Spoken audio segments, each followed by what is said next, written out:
let them get loose. Because, man, if it gets like I think it's going to get, and I think we ought to gather the kids and start looking for some way out of here. Don't split yet. I think we can make it. We're coming into a crisis now, but this is the time to be alert. Alert. Alert, hell, man, this is the time to get out of here. If there's 30,000 hippies started running up and down looking for water. Oh, no. We have got a lot of confidence in these men.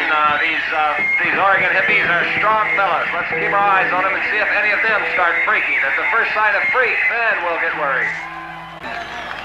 Now, before you begin, fellas, I would like to introduce the band.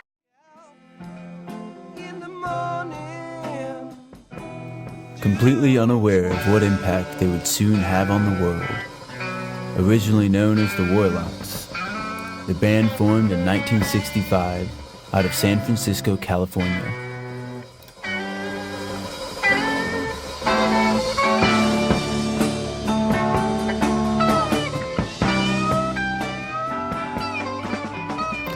The Grateful Dead was more than just a band. They were the torch which bared the flame of the psychedelic era, a countercultural revolution.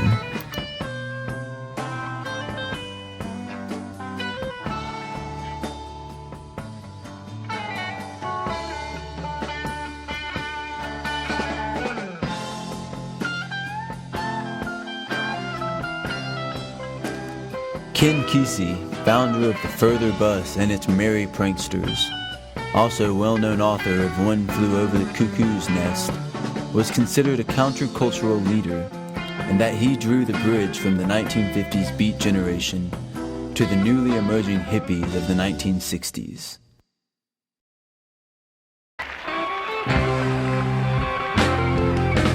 Left my home in Norfolk, California on my mind. Kesey put the spotlight on the Warlocks by hosting them as the house band for his many parties out in La Honda, California. This is where the birth of the acid test took place, and where the band changed their name and became the Grateful Dead. Admiral's trouble, it turned into a struggle halfway across Alabama. When the hound broke down and left us all stranded in downtown Birmingham. Woo!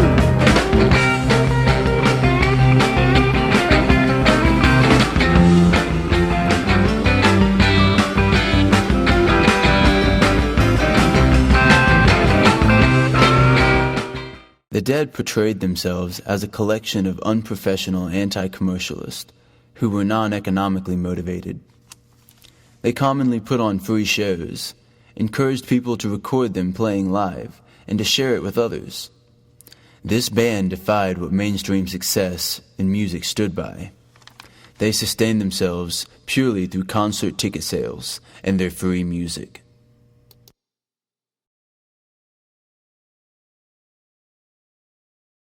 With no two shows ever being the same, always full of improvisational jams, mashed together songs, and impromptu setlist, the Dead created an atmosphere unlike any other, where social boundaries between humans no longer existed. All that was the music, a collective energy of people singing and dancing and laughing and playing together.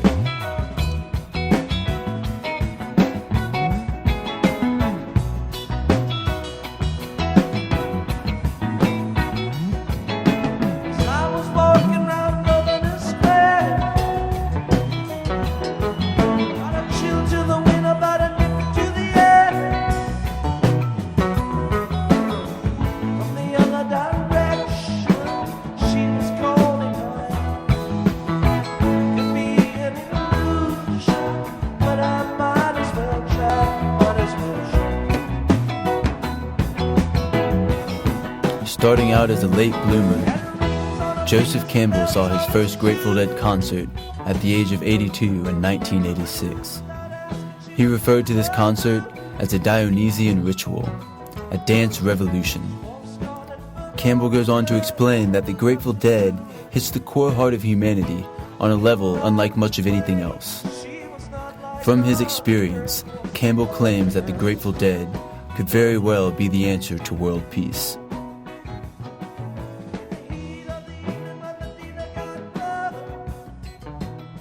In the midst of these shows, People lost track of any separation between one another, becoming completely immersed in a joined community of dance, music, and love. Those fortunate enough to have seen the Grateful Dead in person would perhaps speak of experiencing a sense of oneness amongst the crowd.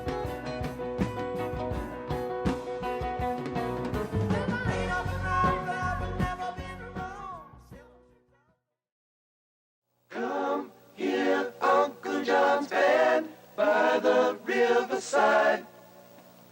Got some things to talk about here beside the rising tide.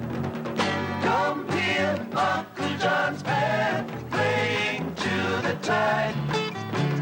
Come on along and come. He says they'll never make it. That's the Grateful Dead that you just saw and that you were listening to. A Dead concert is like no other. It's not the usual. They might last 1 or maybe 5 hours or more.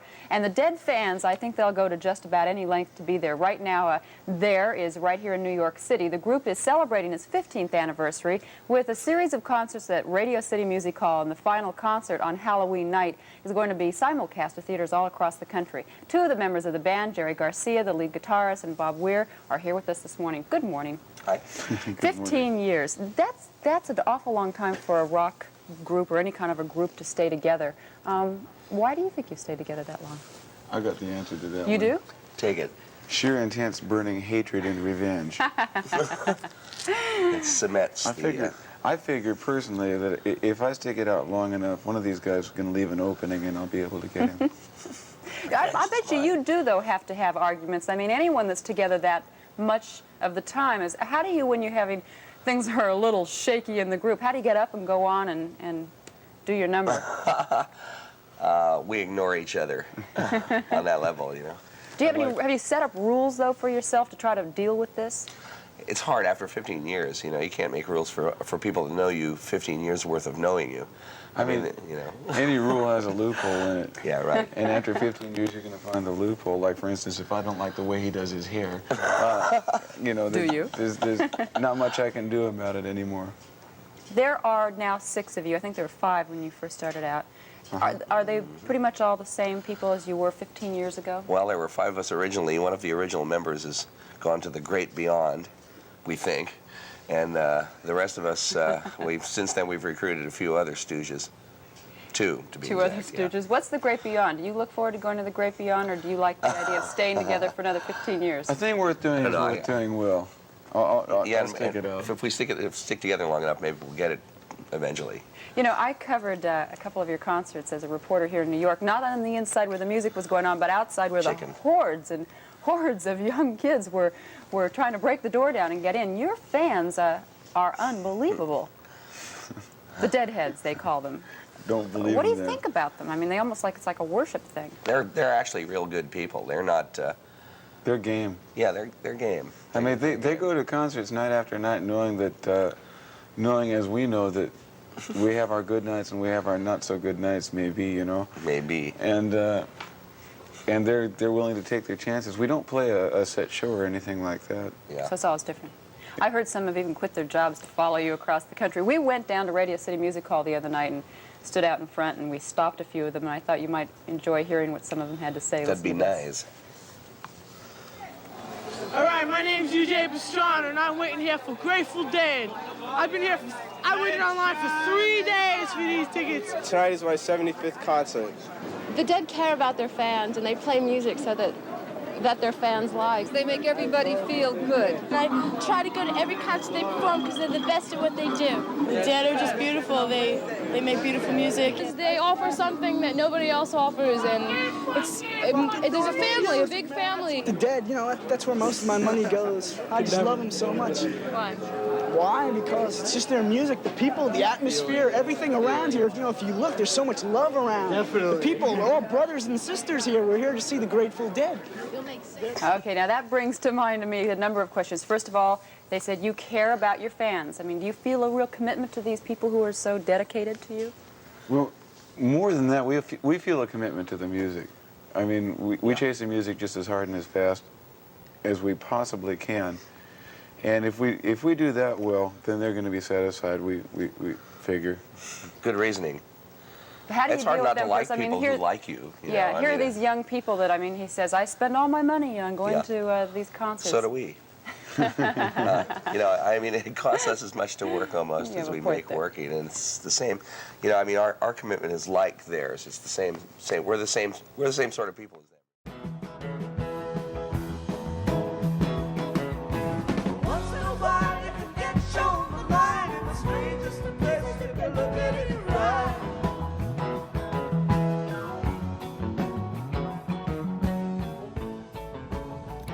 Christopher Chase, author of Playing Nature's Paradigm, System Science and the Grateful Dead, brings light to the symbiosis Grateful Dead holds with nature. The chaos theory states that nothing in this universe is random, and that every action affects a later one to come, that all things happen for a reason. The Grateful Dead's style of music is just as random as the crystal clear stream trickling down an old riverbank, only a few miles down the road.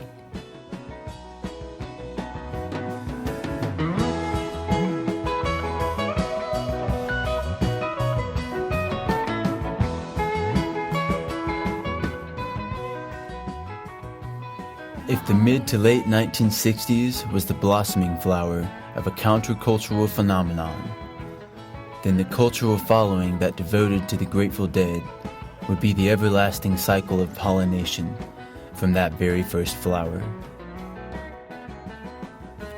This group of devoted fans lived life on the road, following the Grateful Dead wherever they toured to eventually become known as Deadheads. The Deadhead identity was the formation of an entirely unique discourse community, whose values were based on treating everyone as equals, as brothers and sisters. Scarlet Begonia's lyric, "Strangers stopping strangers just to shake their hand," speaks clearly of the unbounded acceptance these people hold for humanity, no matter one's race, gender, age, or religion. The Deadhead culture parallels other discourse communities that too envision an enlightened society where all of humanity is undoubtedly equal. For instance, Taoism and Buddhism, as well as Judaism. I'd like to speak of the Jewish people, whose history from the beginning was founded upon by Abraham and Sarah traveling to unfamiliar lands in hope of starting the foundation of what would one day be a truly equal people.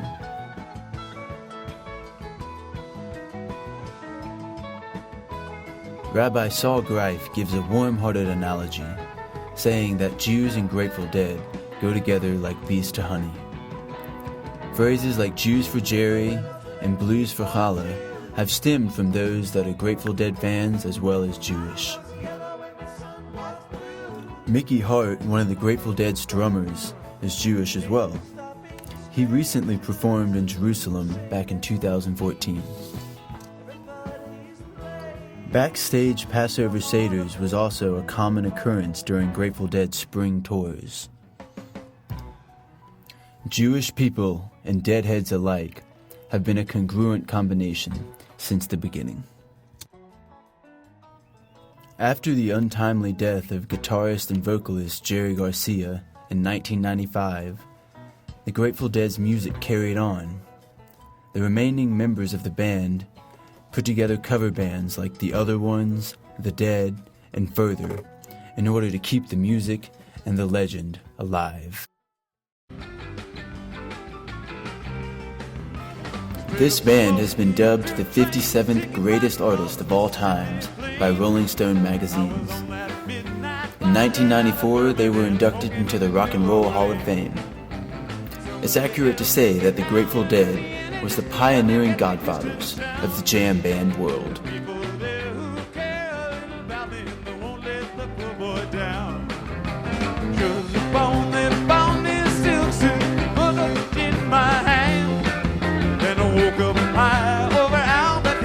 On a jet to the promised land.